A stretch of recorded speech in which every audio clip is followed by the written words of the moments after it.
Ações também.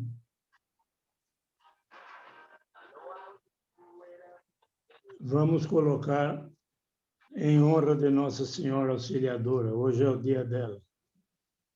Em nome do Pai, do Filho e do Espírito Santo. Amém.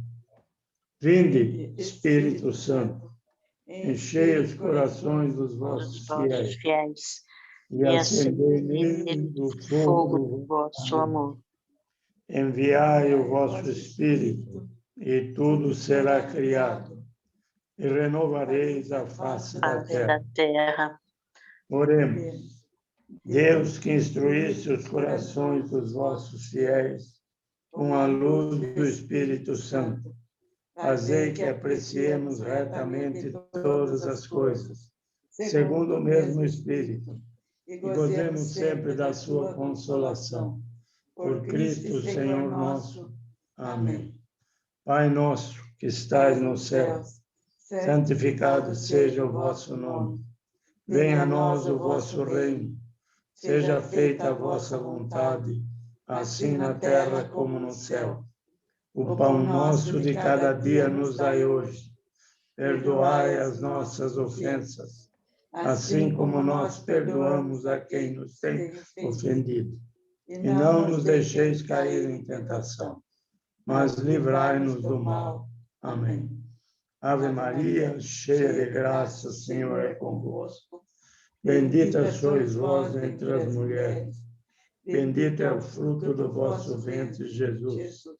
Santa Maria, Mãe de Deus, rogai por nós, pecadores, agora e na hora de nossa morte. Amém. Glória ao Pai, ao Filho e ao Espírito Santo, como era no princípio, agora e sempre. Amém. São Paulo Apóstolo, rogai por nós. Mãe da Divina Graça, rogai por nós. Em nome do Pai, do Filho e do Espírito Santo. Amém. Então, o Padre Danilo pode se incumbir.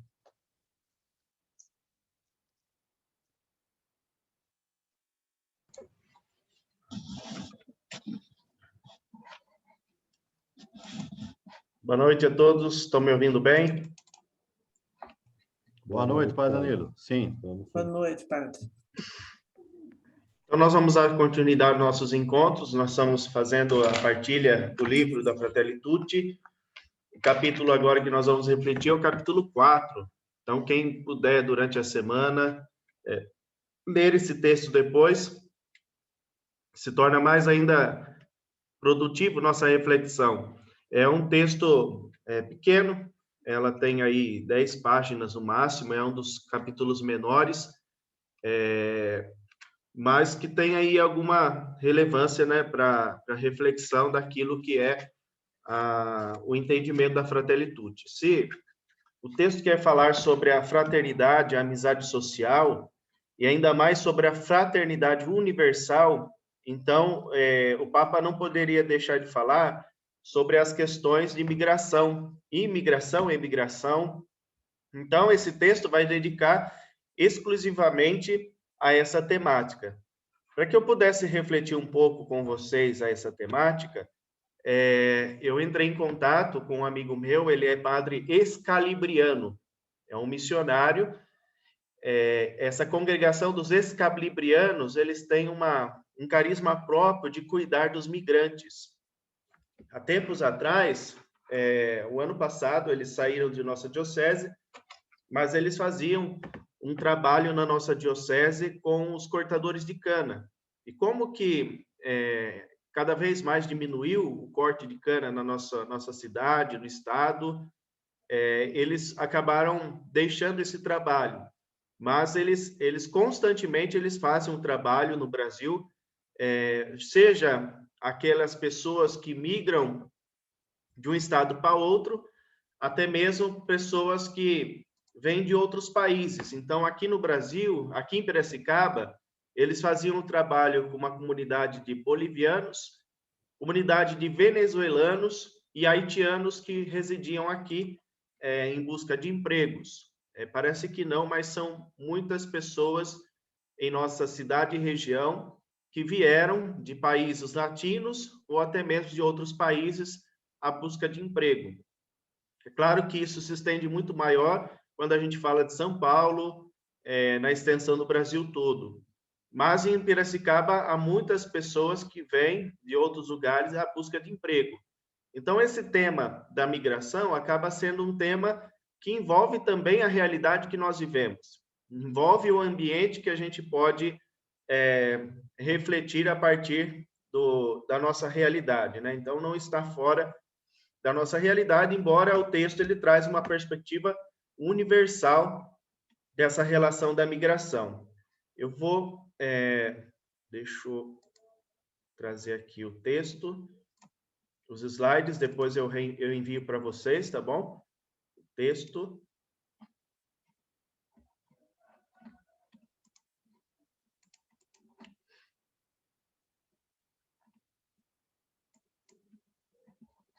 Consegue visualizar os slides? Sim, padre. Sim. Então, o tema do quarto capítulo da encíclica, a carta encíclica do Papa Francisco é um coração aberto ao mundo inteiro. Então, ele fala justamente da perspectiva da acolhida em relação ao mundo, a relação àquelas pessoas que chegam. Então, o Papa ele traz uma perspectiva de não ser indiferente a essas realidades que tocam o mundo e a sociedade. Antes de trazer os textos do Papa, que eu vou ler só alguns trechos para a gente entender a dinâmica do Papa, eu quero trazer esse tema da migração a partir da palavra de Deus. Então, a gente vai ver, a partir da palavra de Deus, o que a palavra nos orienta em relação à perspectiva da migração, dos migrantes. Eu quero trazer aqui duas imagens que chocaram a humanidade e talvez uma ou outra vocês não conhecem, mas imagens que trazem realidades contrastantes com relação à migração. A primeira imagem que chocou o mundo foi esta imagem. Este menininho de 3 anos, chamado Alan Kurdi, ele é sírio, e a família estava em uma embarcação tentando pelo Mediterrâneo, pelo mar, atravessar para a Europa, e este menino foi encontrado diante de um naufrágio, diante de uma situação que aconteceu no mar, foi encontrado em uma praia da Turquia. Essa cena repercutiu o mundo inteiro, e alguns países, depois desse acontecimento, em 2015, começaram a rever situações com relação à acolhida a esses migrantes. Então, o Papa justamente fala da acolhida dos países em relação às pessoas que chegam. É claro que isso é muito complexo, envolve uma questão política muito forte, mas o Papa chamava atenção a essa realidade, isso foi em 2015, dessa grande situação de mortes, né? Esse menino é uma das mortes de tantas outras que aconteceram em embarcações de povos africanos, povos da Síria. Para a gente ter uma noção, 22 milhões de habitantes da Síria saíram do seu país para encontrar uma perspectiva de dignidade melhor em outro lugar. 22 milhões de habitantes significa quase 50% da Síria. Então, metade do país teve que trazer essa perspectiva da migração por conta da guerra. Então, a guerra era uma das coisas que assolavam. Então, esse contraste. Se ficar, a situação de morte era certa. A única saída é tentar a vida de alguma forma em um outro lugar. Então, essa questão, ela parte de muitos países hoje entre guerras. Depois, a outra cena, talvez um pouco menos conhecida, é desta menina venezuelana. Alguém perguntou algo? Não sei se alguém visualizou já esta foto, já tinha visto alguma vez, né? Esta menina, esta foto, se eu não me engano, é de 2019, 2020. Esta menina era a filha de um casal venezuelano que estavam na fronteira. O pai era um soldado venezuelano e ele teve uma missão na Venezuela de exterminar algumas famílias que estavam contra o regime político venezuelano. E ele, para poder não fazer esse crime, não executar esse crime, ele fugiu com sua família para o Brasil, na tentativa de não expor essa situação que ele não queria fazer. Ele, sendo cristão, sendo católico, não queria cometer esse crime.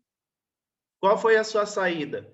Saiu, fugido, e aí um grupo de um padre com missionários estavam caminhando em direção à Venezuela, e eles estavam da Venezuela para o Brasil. E nesse encontro, na divisa, na fronteira, essa família chegou diante do padre, todos assim, em uma perspectiva muito, muito cruel, assim, de fome. Ele clamava pelo menos um pouco de alimento para a filha dele, porque a filha estava com muita fome. Então, vocês estão vendo esse pão com presunto e queijo? Foi aquilo que os missionários deram para ela de imediato, para ela saciar sua fome. E esta imagem, ela choca porque esse choro da menina é a alegria em ela poder ter um pouquinho de pão com presunto. Essa foi a alegria dela em poder comer um pão com presunto. Então, esse choro não era qualquer outra situação, mas sim a possibilidade dela comer. Essa situação, ela toca muitas pessoas nessa situação do povo venezuelano. Isso continua. Toda uma questão política, toda uma questão que foi tocado a partir da pandemia que nós vivenciamos, mascarou um pouco a situação da Venezuela, mas eles estão vivendo ainda muitas situações de migração. O norte e o nordeste do Brasil está cheio de venezuelano. Esta família foi acolhida por uma comunidade missionária. Eles estão aqui em Piracicaba com outras famílias. O pai e a mãe agora já têm seus empregos aqui na cidade, assim como duas outras famílias de Piracicaba que são venezuelanos também conseguiram seus empregos, estão com casa, estão tocando a sua vida. E assim, embora eles conversava com o pai de família dessa menina, ele falava da saudade que ele tinha da Venezuela, porque ele ama seu país, mas ao mesmo tempo agradece o Brasil pela oportunidade que ele teve de fazer a sua vida, né? Então, essa questão que toca também a realidade em que a gente vive. Mas, nesse processo, foi ajudado pela igreja, a igreja se sensibilizou e eles foram acompanhados, né? Então, essa situação aí que toca também. Alguns dados sobre essa questão da migração em situação mundial. Então, olha, essa é uma das fotos que foi publicada em um dos sites da UOL. Isso é muito comum dentro da questão da imigração. Muitas pessoas tentam sair de seus países. Agora, muitas pessoas no Moçambique, Angola e outros países da África também fazem esse percurso de saída para a Europa. A Itália tem acompanhado, tem acolhido muitos migrantes, e isso tem trazido muitas questões políticas, né, nacionais em relação a essa acolhida a esses migrantes. Muitos países têm suas fronteiras fechadas, não aceitam, não acolhem esses migrantes. Então, esse é um dos dados dos países que mais geram fluxos de refugiados e para onde eles vão. Por exemplo, a Síria, que vocês estão vendo aqui, eles geram ali, para a Turquia, 1.558.000 habitantes da Síria foram para a Turquia. Depois nós temos Grécia, Dinamarca, outros países com uma proporção menor, mas que toca, né, dentro dessa perspectiva. Ali o Líbano também é um dos países que mais acolhe, 1.148.000 habitantes. Depois o Iraque, o Egito, entre os outros países. E ainda, né, a gente parece que o Afeganistão foi um pouco esquecido depois da morte do terrorista lá, o Bin Laden, né? Parece que não se falava mais do Afeganistão até a morte do Bin Laden. Mas é um dos países também que mais saem pessoas do seu país para buscar melhorias em outros lugares. E ali tem uma proporção ali do Paquistão, 1.500.000, no Irã, 950.000, e olha que o Irã não é um país tão bom assim, né? Nem o Paquistão, então é assim, é um meio de tentativa mesmo de sobrevivência diante da guerra, diante das situações de miséria, e depois seguem os outros países da Europa. A Turquia, 37.300. Turquia, por conta disso, vive uma crise tremenda, né, no país. Claro que essa crise não é só por conta dessas questões de migração, mas por questões políticas e religiosas também que tocam o país. Aqui, países que mais recebem refugiados, né, nessa proporção. O Paquistão é um deles, né, muito grande o país. Depois o Líbano, a Turquia com a maior proporção, o Irã e, assim, alguns outros países da Europa. E chama a atenção aqui um país muito pobre, que é a Etiópia, que também recebe um grande número de refugiados entre os povos africanos. Muitas pessoas da África vão para a Etiópia. Então, para a gente pensar esse tema da migração que o Papa reflete, a gente vai pensar o que as Sagradas Escrituras orientam em relação à migração. Já no livro do Êxodo, a gente ouve essa perspectiva da migração. O povo de Deus, a civilização humana sempre foi um povo de migração. Isso não é uma novidade. O povo sempre foi pessoas que migraram de um lugar para o outro. Eu tenho certeza que os avós, ou os bisavós, ou os tataravós de vocês foram migrantes, vieram de algum lugar. Se for, por exemplo, o Fábio Ruiz, que está aí, provavelmente avô, bisavô era espanhol, né, Ruiz. E assim sucessivamente, quase todos vocês, ou a maioria, pelo menos, tiveram um dos avós ou bisavós que vieram de algum lugar. Não pensem que essa perspectiva da migração foi algo tão tranquila. Talvez a história não marque muito, mas a história de vida dos nossos antepassados são marcados por grandes dramas, né, de situações de embarcação, de desembarque no país, de busca de um lugar para geralmente eram pessoas que trabalhavam na lavoura, e todas as situações eram questões drásticas, né, de imigração. Então, até o povo se recompor, né, diante da sua vida, isso trazia aí muitas situações. Na Itália, por exemplo, muitos pais de família deixavam a sua família na Itália, iam para o Brasil, ou para o Uruguai ou Argentina, tentar a sua vida, e muitos deles não conseguiam voltar. Por exemplo, não sei se vocês conhecem a vida do Santo Padre Pio. O pai dele veio para o Uruguai, na tentativa de trazer um pouco de recurso para a sua família. No entanto, o pai ficou muitos anos, ele queria ficar pelo menos 2, 3 anos, ele ficou mais de 10, 12 anos, até que ele conseguisse voltar para a Itália, e voltou da mesma forma que entrou, né? Não conseguiu recurso nenhum. E isso toca a vida de muitas famílias, em meados de 1850, 1870, né, diante das questões políticas que tocavam principalmente o norte da Itália. Então, essa questão do estrangeiro, ela toca a palavra de Deus. Já no livro do Êxodo se fala dessa questão do estrangeiro. Por quê? O livro do Êxodo é o livro da migração, é a saída do povo do Egito para o retorno da sua terra, para a terra prometida, né? Então, por isso, o livro do Êxodo é o livro da migração. Diz assim o texto: o estrangeiro não afligirás, nem o oprimirás, pois estrangeiros fostes na terra do Egito. Então, a palavra de Deus relembra que nós não devemos oprimir o estrangeiro, aquele que vem, porque aquele povo também foi estrangeiro no Egito.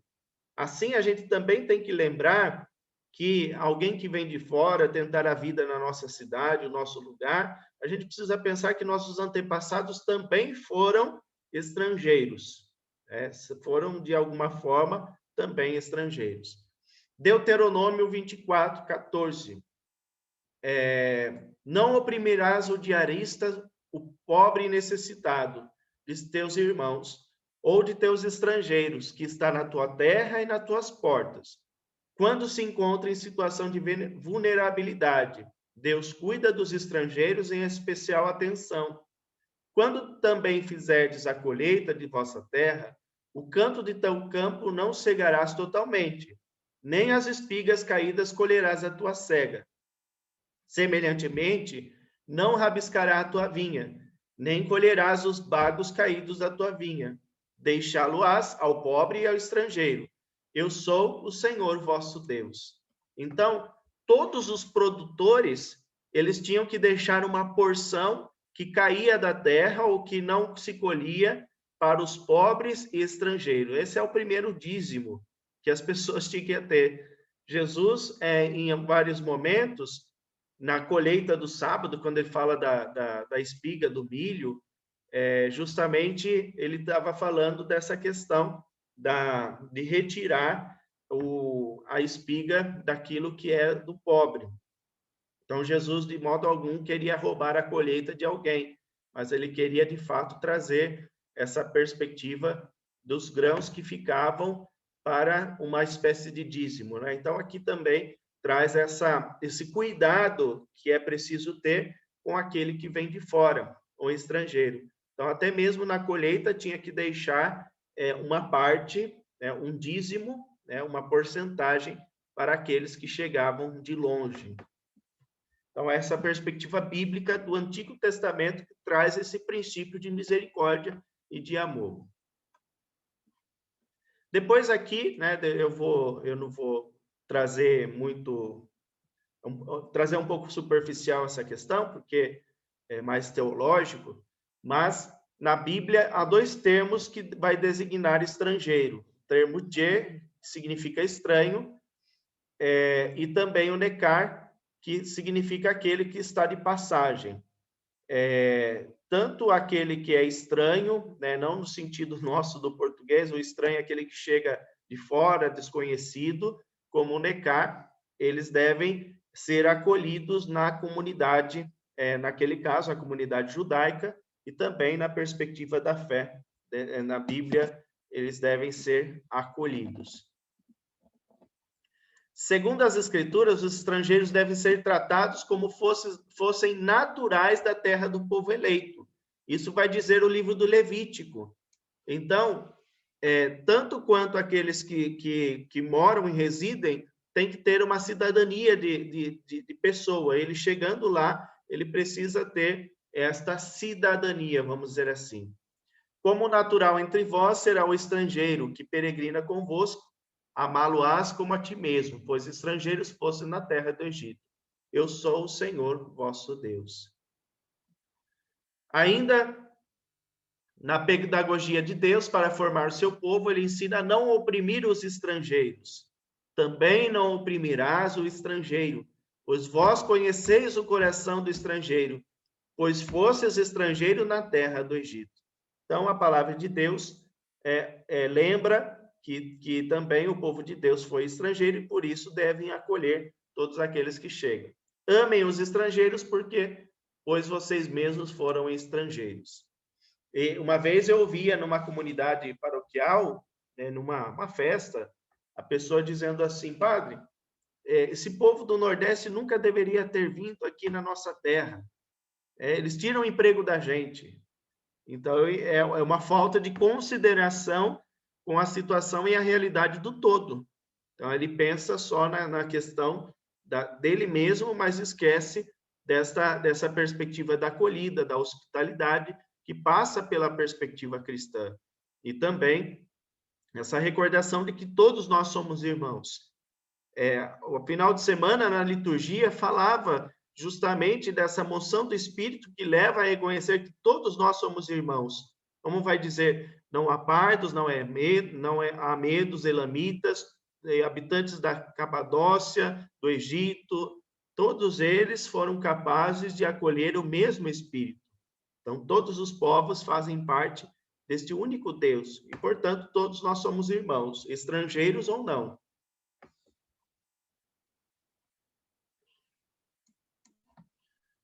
Depois, tem alguns personagens que são importantes na história da salvação, na Bíblia, que marcaram as questões sobre a migração, né, o ser estrangeiro.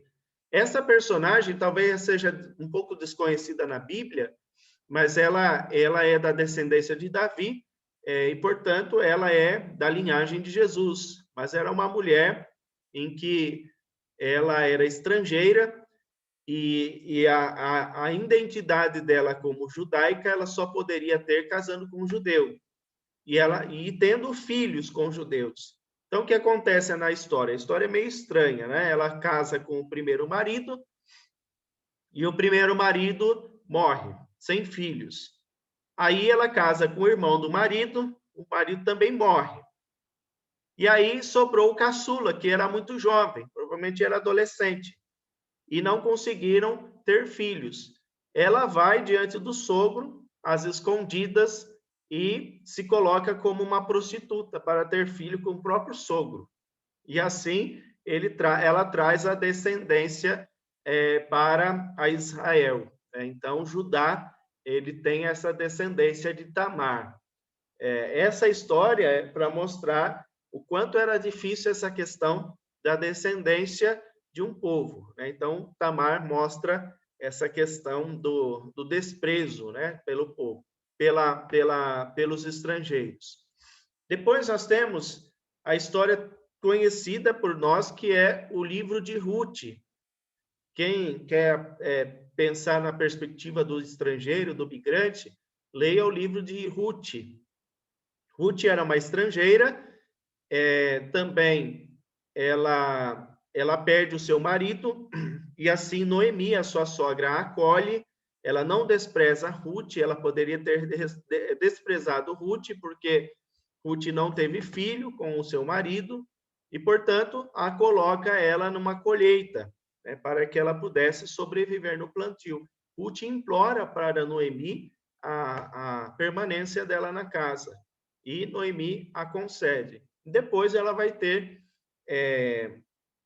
conhecer Boaz, que é da descendência de Davi, e, portanto, de Boaz vai nascer ali a descendência também de Davi, que vem de Ruth. Provavelmente, se eu não me engano, Ruth era bisavó ou avó de Davi. Então, era dessa linhagem também de uma estrangeira. Então, vários textos vão mostrar que a descendência daqueles que são prometidos vem dos estrangeiros. Então, essa recordação na Bíblia, ela aparece sempre. Também personagens no Novo Testamento, como Priscila e Áquila, mostra também que eram migrantes, eles eram discípulos de Paulo, moravam em Roma, e devido à perseguição no ano 70 por Nero, a cidade de Roma ela foi incendiada por Nero, e eles incriminaram os cristãos, né, por esse incêndio. Então, Priscila e Áquila tiveram que ir para Éfeso como migrantes, e lá foram acolhidos pela comunidade de São Paulo. Então, é muito bonita essa história de Atos dos Apóstolos, capítulo 18, que mostra essa acolhida a Priscila e Áquila e o próprio Paulo. Então, nas Sagradas Escrituras, a gente viu, resumir bastante, é claro que a gente vai ver muitas histórias de migrantes, a partir também da vivência dos apóstolos, em Atos dos Apóstolos, anunciando e vivendo nas comunidades helênicas e gregas, tem situações de imigrações. Mas o que chama a atenção é que a Bíblia, de modo geral, ela pede essa acolhida como um ato de misericórdia, como um ato de irmandade. Então, esse Fratelli Tutti do Papa, ele é revelado também nessa perspectiva da migração. Papa Francisco talvez seja um dos papas que mais tenha levantado a bandeira da acolhida aos migrantes, aos refugiados, né, de modo geral. Ele tem se colocado de uma maneira bem pessoal. Então, o Papa tem colaborado muito, né, nessa perspectiva desses diálogos diante da política, né, em relação aos países, principalmente aos mais desenvolvidos, que têm condições de acolher a esses menos favorecidos. E, mais do que isso, também a problemática dos próprios países entre guerras que, por conta disso, trazem essas perspectivas.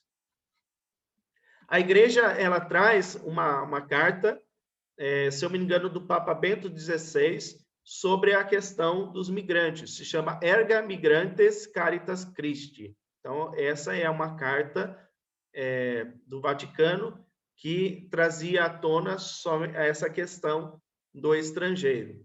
Então, vai dizer essa carta: o cristão contempla no estrangeiro não só o próximo, mas o próprio rosto de Cristo, o qual nasce numa manjedoura e estrangeiro foge para o Egito, assumindo e recapitulando em si esta experiência fundamental do seu povo. Até mesmo Jesus experimentou com a sua vida, assim como Maria e José, o que significa ser refugiado, o que significa ser migrantes quando eles vão em fuga para o Egito. Então, essa questão do próprio Cristo sentir na pele o que significava ser migrante, claro, como bebê, mas os seus pais, né, José e Maria, assumiram essa fuga.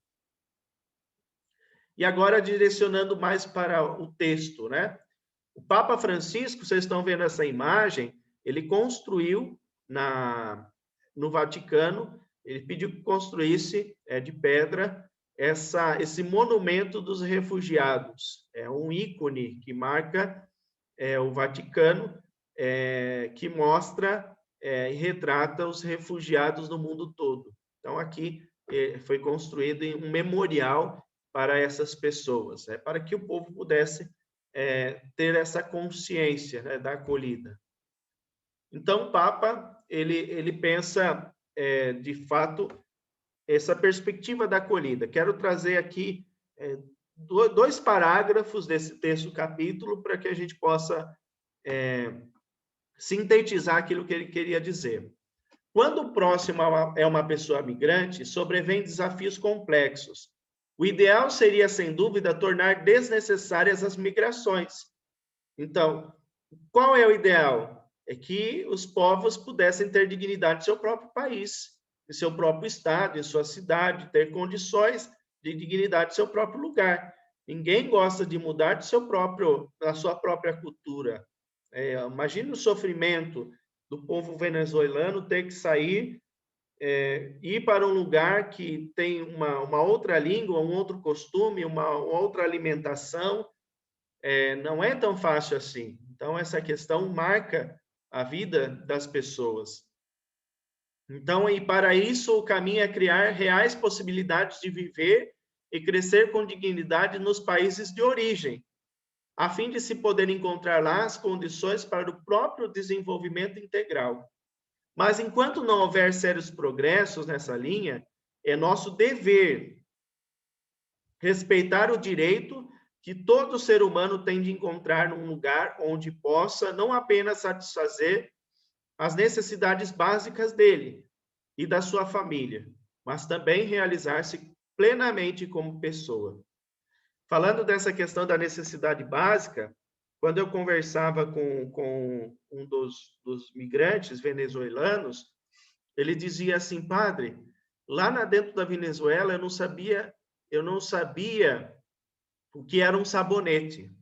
Quando eu cheguei no Brasil aqui, eu vi no mercado, me deram sabonetes, me deram uma caixa de sabonete para mim, eu fiquei numa alegria, eu só queria cheirar o sabonete, porque há muito tempo eu não via sabonete. Era tão caro o sabonete que ninguém tinha possibilidade de comprar e quando podia era um valor reduzido, né? Assim como papel higiênico, outros materiais, era tão restrito. Então ele falou: "Nossa, para mim esse sabonete é um perfume". Para nós pode ser até uma coisa simples, né? Que a gente até barato, né? De comprar. E para ele era uma coisa rara, né? Uma coisa que quando ele viu, ele ficou encantado, né, de poder cheirar um pouco o sabonete, sentir o cheiro na pele do sabonete.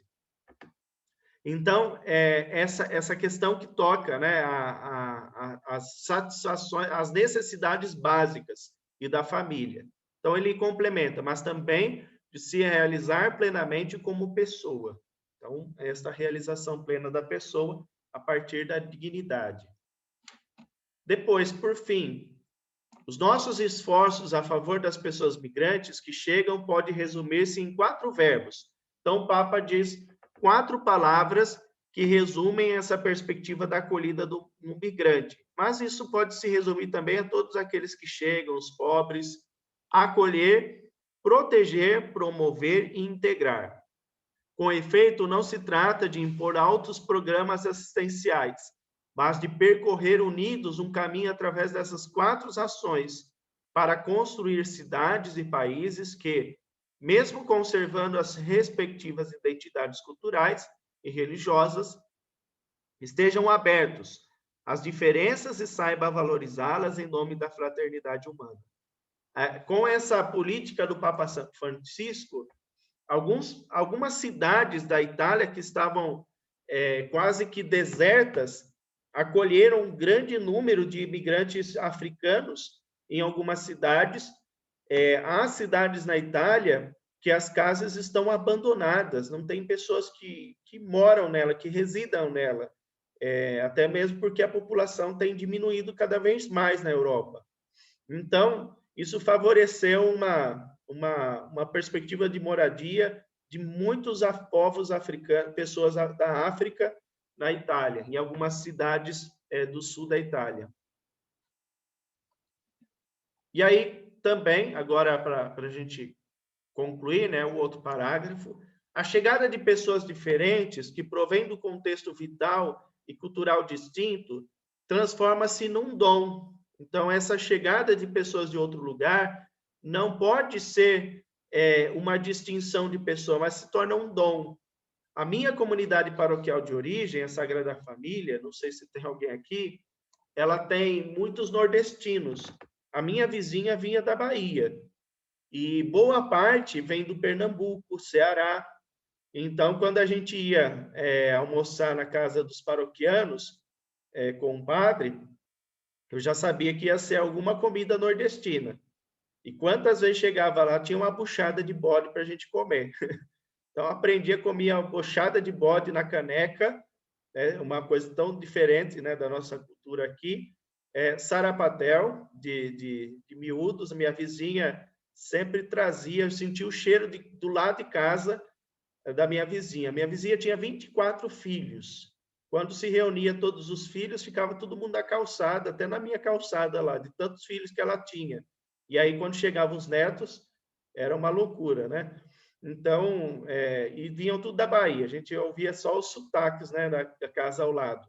Então, essa perspectiva, ela é um crescimento para a nossa vida, não é um obstáculo. Acolher o diferente, aquele que tem uma outra cultura, até mesmo dentro do nosso país, tem que se tornar uma perspectiva natural, né? Então, infelizmente, muitas pessoas trazem algumas discriminações com relação a isso, mas isso não toca a perspectiva cristã, pelo contrário, né? Isso não integra a nossa vida e nem a vida do outro.